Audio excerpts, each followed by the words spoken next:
Hello students, welcome back to the lecture Cinema and Popular Culture. Now before I begin, I would first want to discuss what do you mean by popular culture. So let me read the definition for you and thereafter I shall explain it. Popular culture, or commonly referred as pop culture, refers in general to the traditions and material culture of a particular society. In the modern West, pop culture refers to products such as music, art, literature, fashion, dance, film, cyberculture, television, and radio consumed by most of the society's population. Popular culture is those type of media that have mass accessibility and appeal. Now, if you look into this definition, there are two things which are prominent. Number one is the term popular. So, popular culture is something which is popular among the common mass.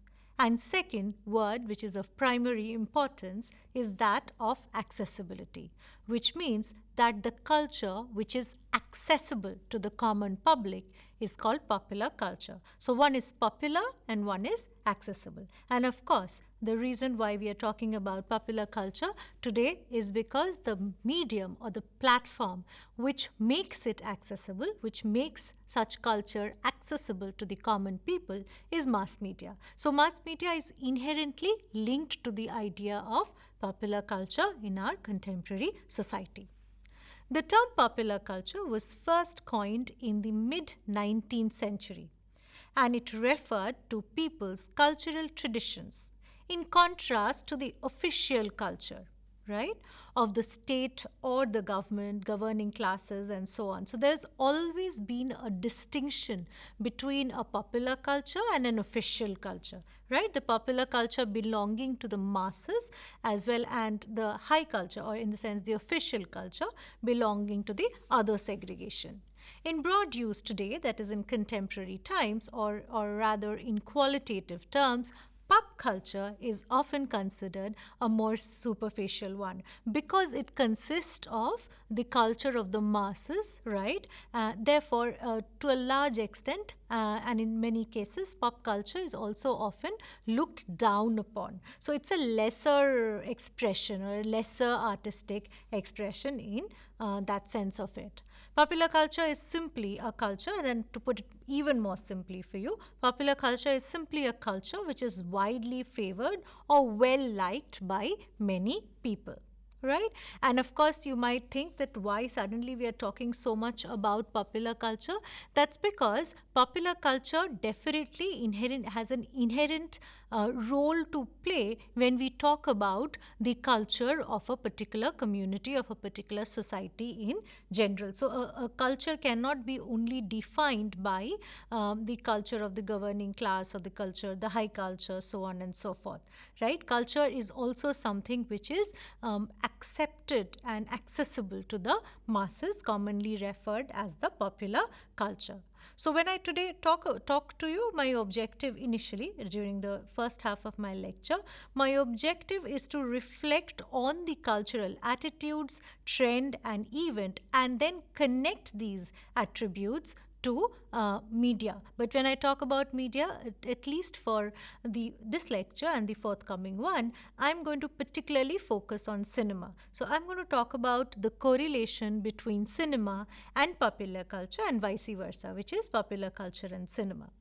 And therefore, I wish to indicate how movies influence culture, or in other way around also, that is how the culture or the society and the society kind of have direct impact on the kind of narratives, on the kind of films which are being produced, which are being made.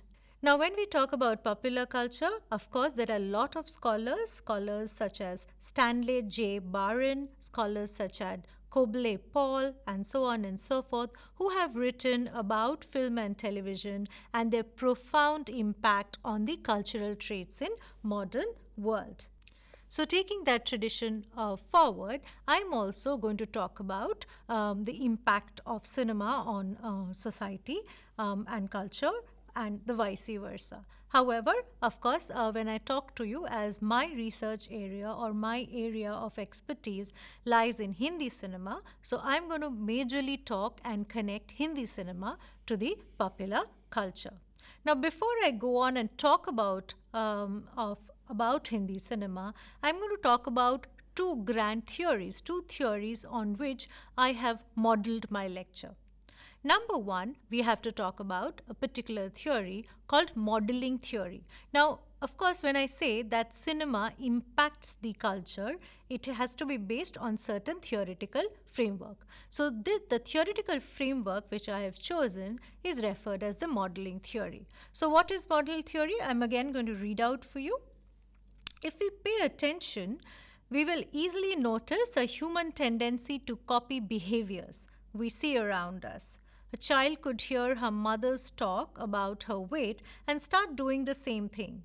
A younger brother may notice that his sister gets rewards for doing certain things in school, and so he or she will start doing the same thing. Now, of course, you can understand what I'm talking about. A modeling theory essentially believes in the idea that when we see something on a day-to-day basis, then we try and model that behavior in our day-to-day, in our lives as well. Of course, these theories are also relevant in the field of psychology. There was a time when social modeling was not recognized or talked about. That is until the psychologist Albert Bandura started developing the theory and started adding supporting research. In 1961, he initiated the Bobo doll experiment. In this experiment, children were watched, first they were kind of made to watch adult violent content, about a particular doll. And thereafter, these children were being given the doll to play with. And in this experiment, interestingly, Bandura found that these children were enacting the roles, in the sense that these children were modeling the behavior with the dolls what they saw on screen. Now, this was clearly indicative of the fact that when humans watch something or see something, they kind of try and imbibe the social behavior. Of course, there are stages of modeling theory, and these stages being number one, seeing an action portrayed on media, number one. Number two, viewer identify with the actor. Number three, the viewer imitates the actor.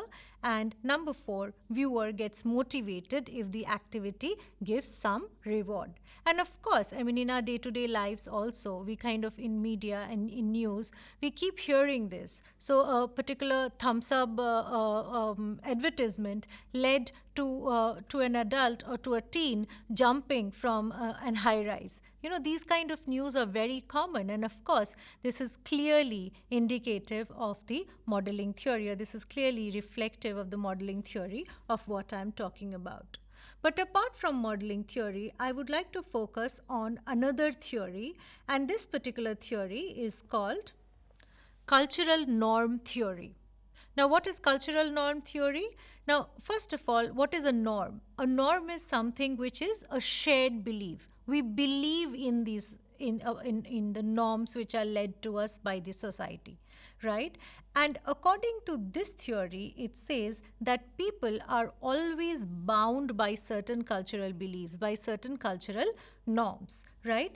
And therefore, it is the media which to a large extent defines these norms for us. So that is inherently the cultural norm theory.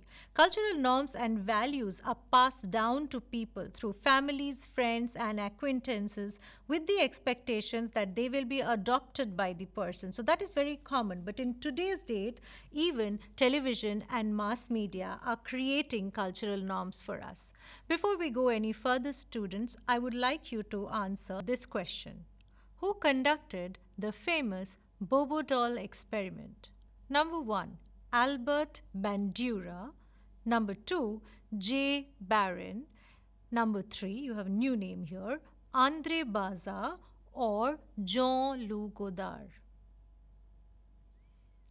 The correct answer will be Albert Bandura. Students, now with regard to the two theories we looked into, we will now talk about that how media therefore will shape our cultural practices and behavior, both on an individual level, that is person to person, or on the level of a practice or a norm or a shared belief of a particular community. And as I have said before, that in order to explain this thing, I will take the example of Hindi cinema. Now, if we look into the history of Hindi cinema, I have divided Hindi cinema into four different categories based on, of course, the history of the same. Number one is early cinema, where I'm going to talk about Phalke, right? Number two is post-independence Hindi cinema, and here I'm going to talk about films of Raj Kapoor and Guru Dutt. Number three, Angry Young Man, which is basically the films of the famous Amitabh Bachchan. Number four, Bollywood, and finally the contemporary OTT films. And of course, the reason I'm going to talk about these films is that I'm going to correlate these films to certain changes in the society which these films bring forth, as well as how the societal changes actually bring forth changes in the narratives which come out of a particular industry, such as Hindi film industry, at any point of time. So let's talk about early cinema. Now, one aspect of early Hindi cinema, that is a cinema which is largely defined by one man, that is Dada Saheb Phalke, is the creation of mythological films, right? So Phalke, of course, restricted himself to only the genre of mythology, right? And this is where the idea of good cinema became inherently being associated to a particular genre of cinema, which is the genre of mythology. Right, so here I'm going to talk about why I started on this note is because remember that we are talking about both. We are not just talking about cinema and culture. We are also talking about how cultural practices of a certain, time frame also influence the narrative of the films which come forward, which are produced, which are made at that point of time. So because the society accepted or kind of give preference to certain category of mythological films, right? Phalke himself felt that he should make films which are particularly relevant to, which are particularly belong to the genre of mythology. This kind of inherently changed in the post-independence Hindi cinema. Now, post-independence, there was a lot of nationalist ideas, right, amongst people. So, a lot of films were reflective of these nationalist ideas.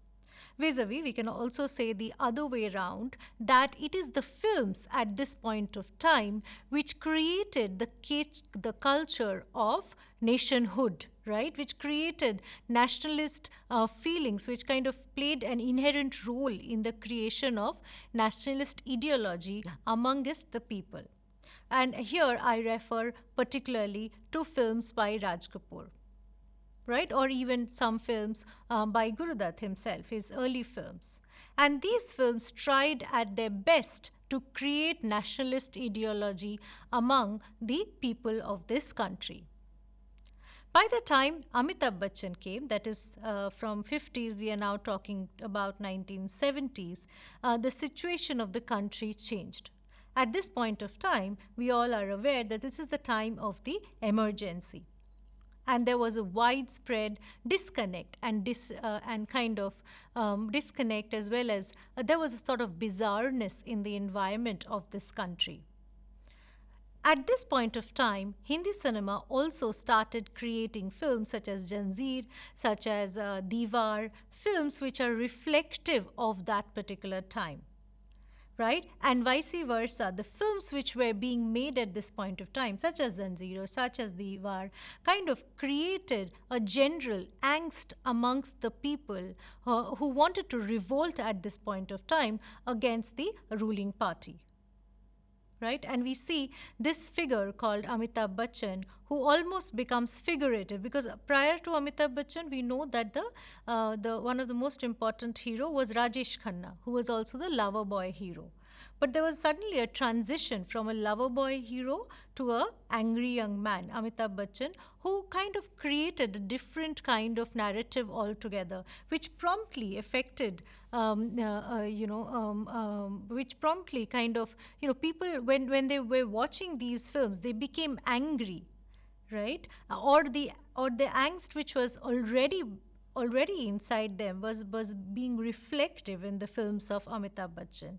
And thereafter, of course, comes the Bollywood, and I'm going to particularly talk about Bollywood, and focus on Bollywood and popular culture, how the entire cultural temperament of the country changed with the arrival of this particular terminology, this particular kind of cinema, which we are referring as Bollywood.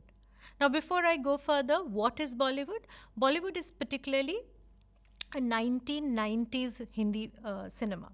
What happened in 1990s? 1990s, we all know that our country, that is India, opened up its economy. And as a result of the opening up of the economy, right, liberalization, globalization, and privatization happened.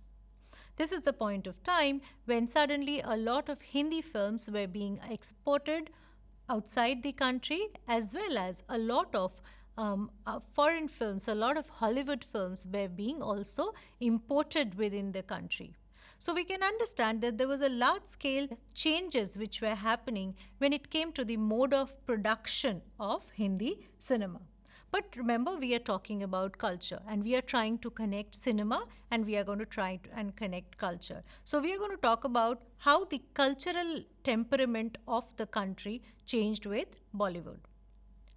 Bollywood, for example, number one, as we all know, started focusing on the NRIs, right? The non-resident Indian. And even those films which did not have an active NRI present in those films, the actors who were kind of playing the roles of, or the actors who were Indian entities, suddenly mirrored those NRI people, suddenly mirrored those NRI stars in the films.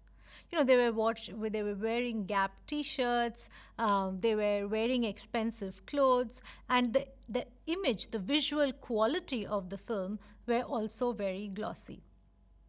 And this is the point of time when we see a lot of these actors, and particularly, of course, I'm talking about Shah Rukh Khan. So from Amitabh Bachchan, who was more of a need-based star, right, roti kapda makan kind of star, to the kind of star which is played by Shah Rukh Khan.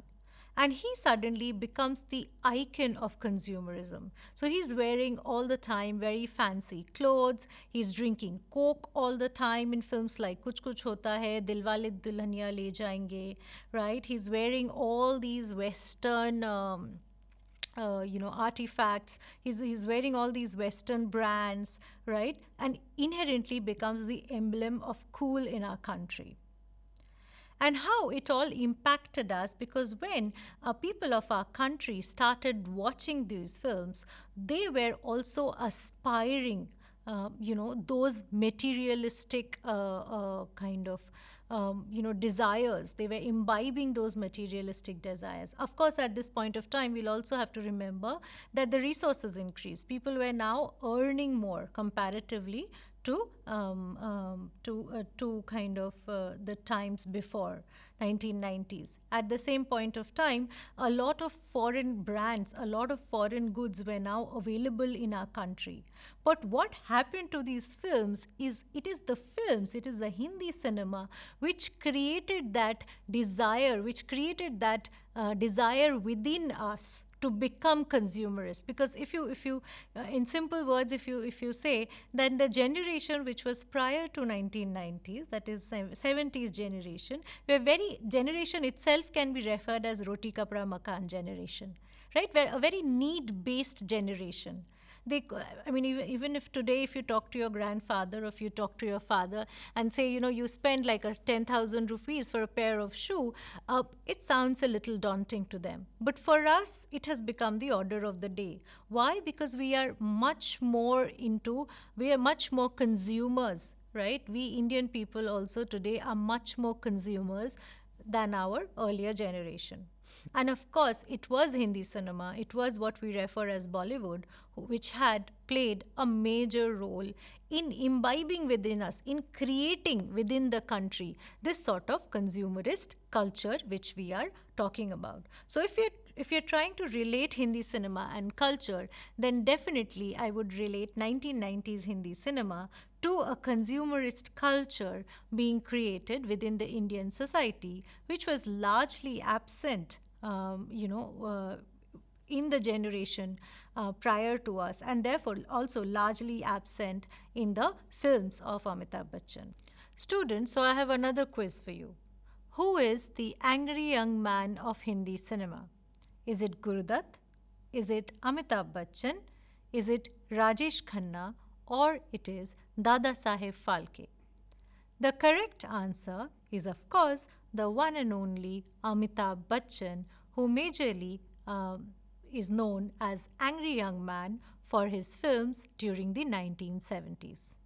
So, students, till now we were talking about Hindi cinema and popular culture, right? So, how Hindi cinema, first of all, of course, we spoke about what is popular culture and so on and so forth. And thereafter, the consumerist culture, which is the overarching culture as proposed, as propelled by the Hindi cinema. But apart from Hindi cinema, of course, apart from consumerism, of course, Bollywood kind of also brings forth a sort of popular culture, right? It has made popular also cultural artifacts, things like mehendi, right? Since Bollywood weddings are very popular, Bollywood food is extremely popular, not just in India, but across the world, right? So all of this becomes a part and parcel of the larger gamut of culture, a certain kind of culture, a certain kind of popular culture, as proposed, the dance and music, which Hindi cinema, which 1990s Hindi cinema brings forth. So all of them then inherently becoming a part of the popular culture as kind of brought forth by Bollywood cinema. However, here I would like to also point that yes, of course, I was talking about Bollywood culture or Bollywood and popular culture, commercial Hindi cinema and popular culture. But if we look that in contemporary times, there's also something which is which is surfacing, something called a global consumer culture. So we already spoke about consumer culture and how Bollywood brought forward with it a sort of consumer culture in India. Of course, there were multifarious other reasons why consumer culture came into being in our nation. And overall, it's not just about our nation, but throughout the world, currently a global consumer culture is rapidly taking its position. And this sort of culture is often being equated with the Americanization of culture. And this is where America has an hegemony over the world around all other countries, right? America is powerful not just because of its economic, because of its economic domination, but also the fact that it has a sort of soft power when it comes to culture. And this sort of culture, right?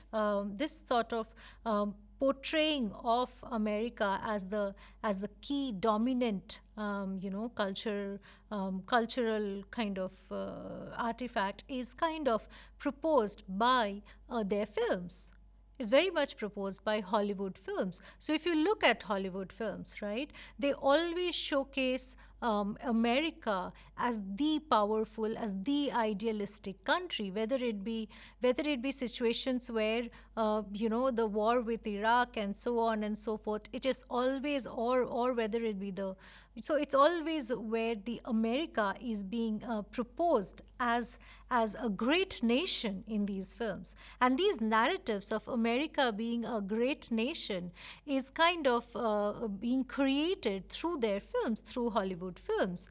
And if you know that Hollywood films are being shown, of course, because of the scale of Hollywood films, they're extremely popular, right? They're extremely popular all across the globe. And therefore, of course, it is the American cinema, of course, it's the Hollywood films, which also play a major role in propelling the idea of the American dream, or the idea of America as a great nation.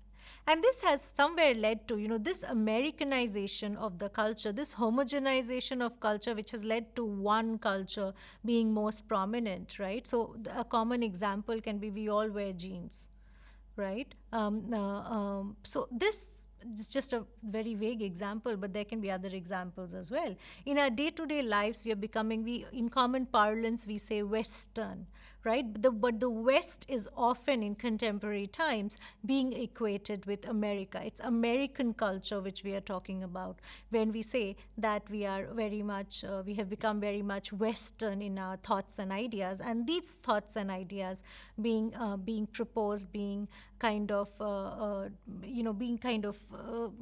coming into surface because of Hollywood films. And this has led to a sort of a dilution of the local cultures, right? Which are in the verge of extinction because of the because of the larger Americanization of cultures. On this note, I leave you to the thought process, to this thought process. These are some ideas which you need to discuss, which you need to think about when we talk about culture. Of course, I have connected to cinema in this particular lecture, but whether it be print media, whether it be new media, all sorts of media are inherently connected, or a convergent media is inherently linked to the to the cultural the shaping up of a culture, of a particular community, of a particular country, and so on and so forth.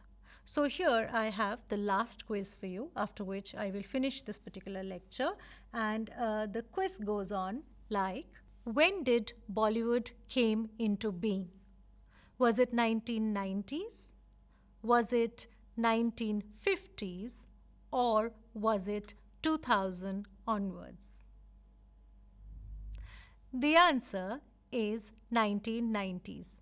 Bollywood came into being as a result of the opening up of the economy, right? We spoke about the liberalization, globalization, and privatization. So it's very much a 1990s phenomenon.